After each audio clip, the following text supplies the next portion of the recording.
This is my 11th year teaching at St. Stephen's. One of the things I like about St. Stephen's, I like to think that there's some place for every kind of student to fit in and find something that they enjoy doing and find a group of people that they enjoy being with and enjoy doing things with. I had enough. I went and I said, GB, the people are crying out for board games.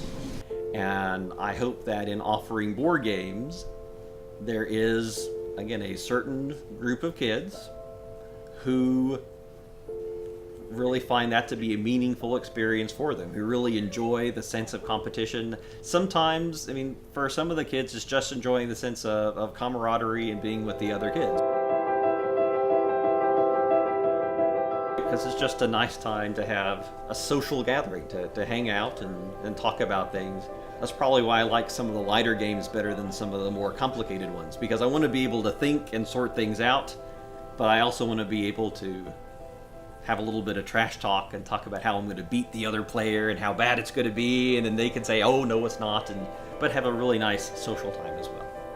I have always wanted to be a teacher. Whenever I was growing up, and maybe other kids wanted to be firemen or doctors or lawyers, I always wanted to teach. When I was in college, I worked at our sort of mathematics resource center, where basically kids could come in and get tutored in math, and I enjoyed doing that. So yes, I always planned on teaching math. I think there's a big relationship between mathematics and board games, the sense of sort of the structure of the rules and trying to sort them out. 4 of us, and we can't split this 4 ways. Because you can't. Well, you start with the biggest one. We can't do 20 for everybody. You can't do 10 for everybody. I also work with our math contests, doing our Texas Math League and for the Mandelbrot math competitions.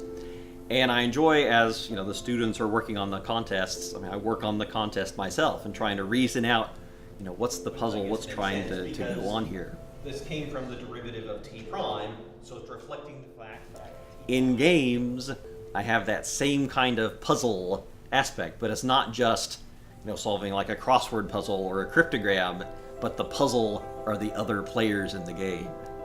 I'm trying to think, what's the best move to make? Well, knowing what are they going to do and what are they going to do, how can I best respond to them?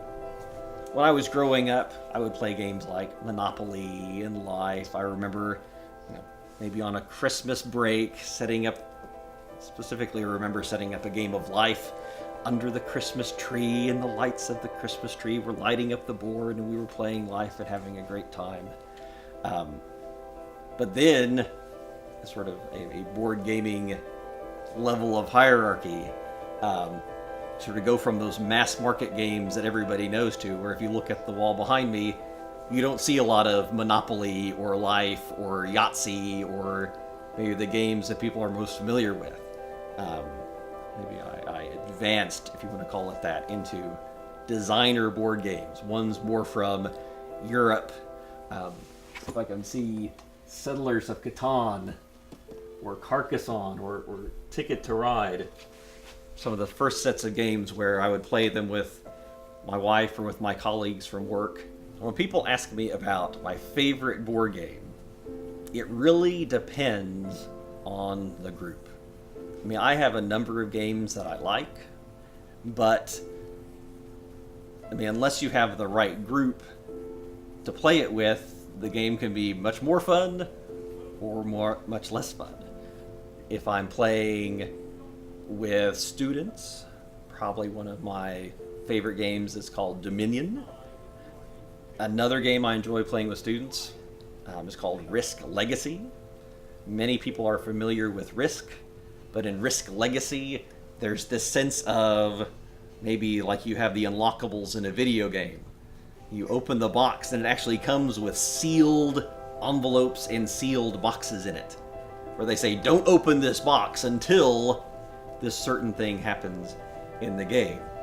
So I remember it was the board games probably 2 or 3 weeks ago.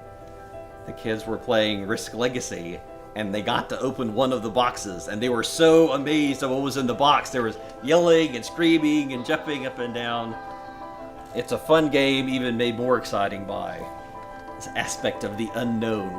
There's one box that we haven't opened yet, and the kids keep asking me, Mr. Oberle, you've got to play the game so we can open the last box, but I guess I'll have to come to another board games to find that out.